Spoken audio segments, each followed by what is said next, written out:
क्या बताते हैं गरीबदास साहिब जी के इनने एक भी कर्ता में ना साधी, एक कर्ता को भी फाइनल नहीं मान्या, 9 ठहरा दिए, 9 अवतार 9 भगवान, और 10वां अवतार और आवेगा, 10वां अवतार और आवेगा निकलंक नाम तय, कलयुग के एंड में, कलयुग के अंत में। और उस समय ये कृतघ्नी प्राणी हो जाएंगे, सभी भक्ति से दूर होंगे, व्यभिचारी, मांसाहारी और जालिम जुल्म बेहया, कोई शर्म नहीं रहेगी, कोई लाज नहीं रहेगी, सरेआम दुष्कर्म करा करेंगे, बिल खोद करा करेंगे, कच्चा आहार करा करेंगे।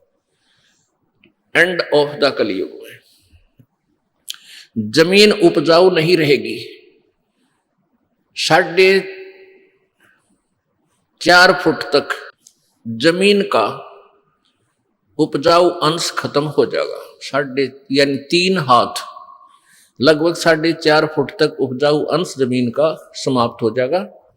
कोई भी फलदार वृक्ष नहीं उगेंगे, ना कोई फसल होया करेगी, और वर्षा नहीं होया करेगी। प्रदूषण इतना हो जाएगा कि वर्षा ऐसे होगी जैसे ओस गिरा करे,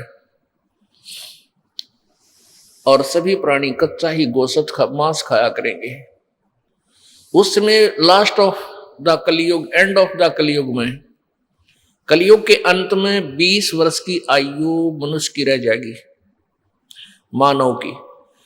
और उसमें से 5 खंड बताए हैं सूक्ष्म वेद में, यानी 15 वर्ष की आयु में जन्म भी हो लेगा, जवान भी हो लेगा, और गर्भारी भी हो लेगा, और मृत्यु को भी प्राप्त हो लेगा। 5 वर्ष की लड़की को संतान होनी प्रारंभ हो जाया करेगी, और सभी प्राणी बहुत ठगने से हो जाएंगे, 1.5-2 फुट के आसपास इनका कद रह जाओ। उस समय ये कृतघ्नी प्राणी इतने हो जाएंगे, बहुत घने। उस समय कुछ एक पुण्यात्मा रहेंगी जो तब भी भगवान से डरने वाली होंगी। वो होंगे ऐसे ही मांसाहारी भी होंगे, लेकिन जगह भगवान की अवश्य होगी।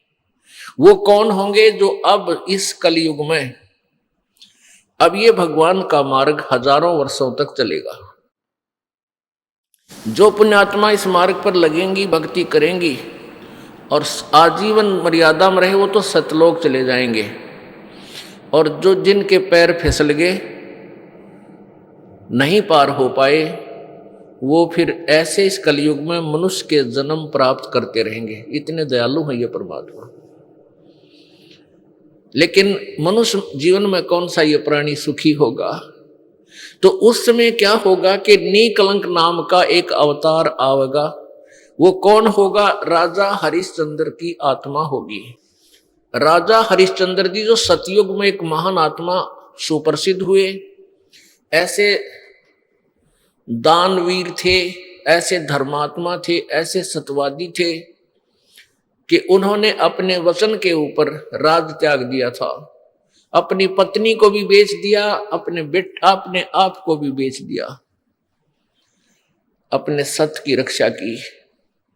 जिस कारण से प्रसन्न होकर के प्रभु ने उसको विष्णु लोक में स्थान दे दिया। अब वो विष्णु लोक में है अपने पूर्व जन्म के पुण्यों के कारण। और जब वहां से इस पुण्यात्मा को 10वां अवतार बनाकर यू काल भेजेगा।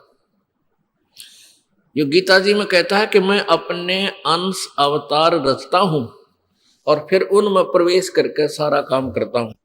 इसलिए गीता जी अध्याय नंबर 4 के श्लोक नंबर 5 और 9 में कहा कि अर्जुन, तेरे और मेरे बहुत जन्म हो चुके हैं, तू नहीं जानता, मैं जानता हूं। फिर कहता है 9वें श्लोक में कि मेरे जन्म और कर्म अलौकिक हैं। अब कर्म कैसे अलौकिक हैं? श्री कृष्ण में प्रवेश करके महाभारत करवा दी, युद्ध करवाया। ओह, परशुराम का जन्म दिया, परशुराम में प्रवेश करके अक्षत्रियों को मार डाला और पाप परशुराम का रख दिए सारे। ऐसे ही राजा हरिश्चंद्र जी को निकलंक नाम से संभल नगरी में विष्णुदत्त शर्मा के घर पर इसका जन्म होगा 10वें अवतार का। 10वां अवतार जो होगा संभल नगरी में,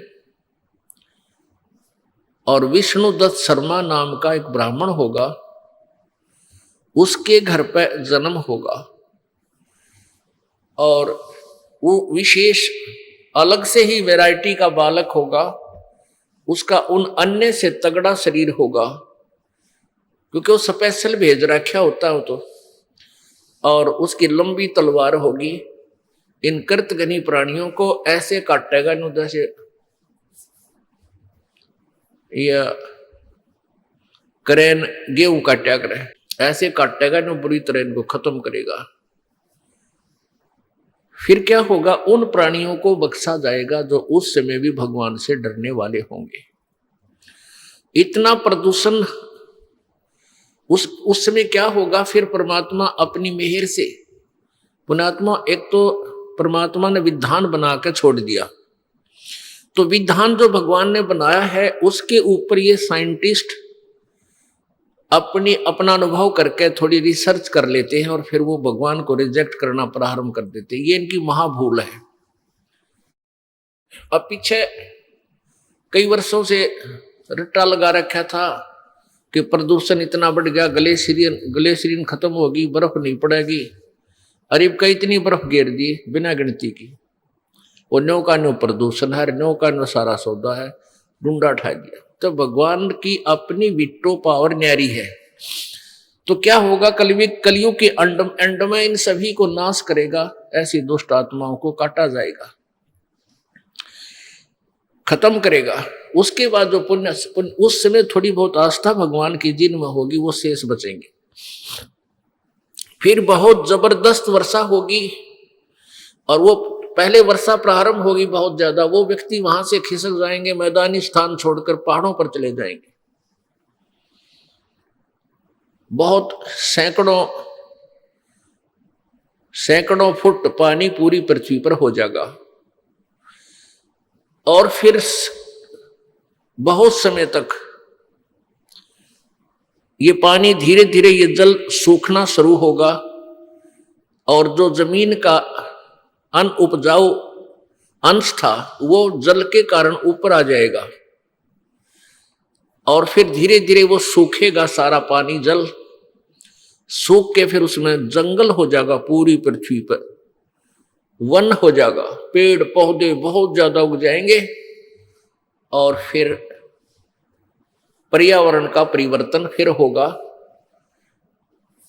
वन जो है ऑक्सीजन छोड़ते हैं पेड़, और कार्बन डाइऑक्साइड वायु से लेकर के पुनः पूरे वायुमंडल को शुद्ध कर देंगे।